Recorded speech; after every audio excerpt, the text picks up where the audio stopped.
La Tanzanie veut renforcer sa production nationale de café. Cette opération sera menée par la Tanzania Coffee Board, organe gouvernemental mandaté pour réglementer l'industrie du café dans le pays. L'objectif visé est de passer d'une production de 70 000 tonnes de café par an actuellement à 300 000 tonnes par an d'ici 2025.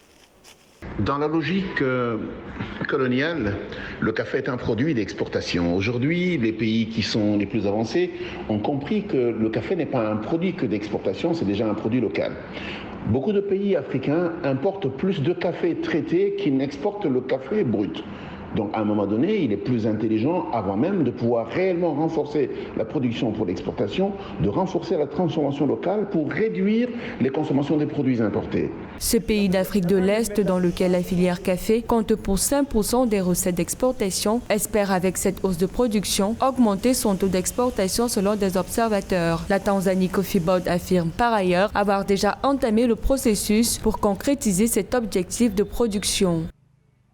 Il y a là une première niche d'argent et il est important que la Tanzanie se consacre à transformer le plus de café sur place pour éviter d'importer. Première étape. La deuxième, c'est que quand vous désirez exporter, et ce serait très bien que la Tanzanie s'y mette parce qu'elle s'y met en retard, qu'en même temps qu'elle progresse dans sa production de café, qu'elle progresse dans la capacité de donner de la valeur ajoutée locale avant d'exporter. Outre l'organisation du Festival du café qui s'est tenu dans le pays le 1er et 3 octobre 2021, le pays envisage d'autres activités pour amener les petits et moyens agriculteurs à étendre davantage leur culture de café. Dès sa prise de fonction en mars 2021, la présidente Samia Suluhu Hassan a expressément demandé au ministre de l'Agriculture d'augmenter la production de cultures stratégiques, notamment celle du café.